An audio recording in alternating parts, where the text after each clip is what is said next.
Hello, today I'm going to be doing a quick review of the Cthulhu 1928 MTL RDA. This is a 22mm RDA. It costs about £25. It's $19.99 when I bought it directly from the manufacturer, but if you take into account the shipping costs and the places I've seen it for sale in the UK, I'd say about £25. It has 4 air holes in it. It's a single side. So the 4 air holes are 0.8mm, 1.2mm, 1.6mm and 2mm. It all has an interesting little thing because it has a reduced chamber inside. So you can see there, small section there, that actually goes over top there, basically down to that line there, and reduces the chamber, which gives it quite a good flavour. The deck is a nice easy deck to build on. It's got there 2 posts there, put your coil underneath there, traps it nicely. Central airflow there, and see it's got a huge massive well in there, so you just literally drop your wicks in, drop them down the side hole there, and then it's got a massive juice well in there. Works pretty well. The only thing you do need to be aware of is because of the reduced chamber there, which goes over that part there where your coil is, you really have very little room, very little space for wires that might stick out. So you have to be very, very careful and make sure you trim the wires right the way to the edge so as you don't risk getting a short. Another nice little feature that this has is you can see on the bottom there, see the little notch there, that corresponds to those 2 lines there and there on the top cap. So that means it's almost got a locking mechanism, so when you're moving top cap around to find your correct airflow, it stops. It goes that way, it will stop, it will go to there and stop, so you can't just end up spinning the whole thing around forever. So that's quite a good feature that I like. Okay, so pros and cons. Start with the pros. I think it's very well made. The flavour is exceptional from it. It's probably the best flavour RDA I've had to date. It's very easy to build on. It wicks very well. It's very easy to wick.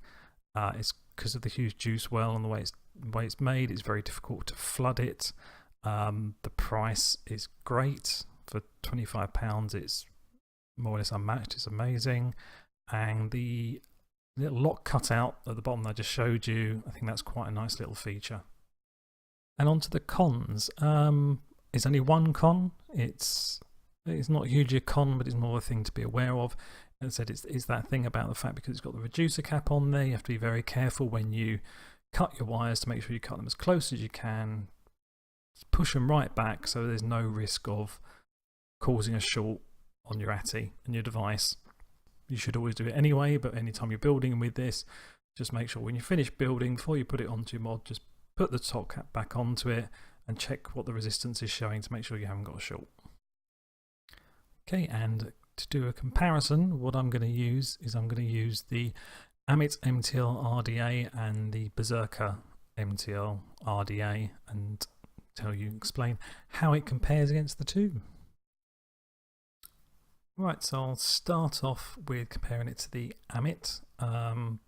Basically what I'll do, and I'll try to do this in the future, is I'm going to use 4 things for a comparison. So I'll basically be doing the building, how easy it is to build on, wicking, how easy it is to wick and how well it wicks, flavour, and then an overall comparison.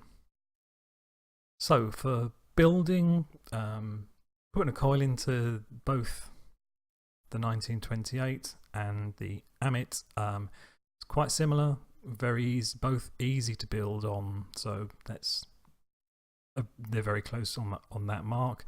Wicking, again, they're both very easy to wick, so it's very close on that one as well.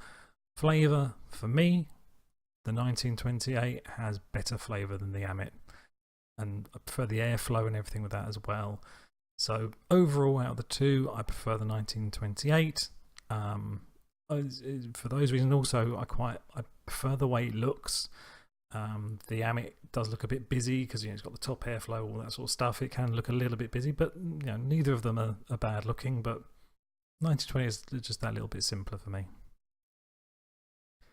Now I'll compare it to the Berserker, my beloved Berserker, which kind of the thing that got me into squonking mouth to lung. But yeah. So for building, the 1928 is much easier to build and put a wick in on than the Berserker, because the Berserker can be quite complicated, can be quite a complex process. Wicking. The wicking on the 1928 is much easier to do because just whack them in the holes, push to the side, and job done. Flavour wise, for me, they're quite similar, but I think that's mainly down to the fact that the Berserker has so many airflow options. The Berserker with the simple airflow options he's got, the flavour's quite similar to me. So overall, the 1928 is better than the Berserker. Yeah, just kind of it really. It's better than the Berserker. It's easier to build, easier to wick, wicks better, and the flavour is quite similar for me. So in conclusion, what do I think of this? I absolutely love it. It's fantastic. It's my favourite mouth to lung RDA now. It has surpassed the Berserker. I've had this thing for just over a week now. I normally like to leave it a bit longer before I do a video on something till I've really tested it out, but I've been using this every day since I got it as my all-day device, taking it to work with me every day. Hasn't missed a beat. Works perfectly, squonks really well, the flavour is really good, and for the price point, it's brilliant. I like the looks of it. It's the airflow control, the little stopper it's got on it is great, moves nice and smoothly. The build quality is pretty good. Yeah, so I think it's great. My recommendation would be, if you're interested in buying one of these, and you can, pick one up. It's if you want to try mouth to lung RDA, without a doubt I would recommend this, no problem at all. So thanks for watching. If you've got any questions or comments, please put it in the comments section below, and I will see you next time. Bye.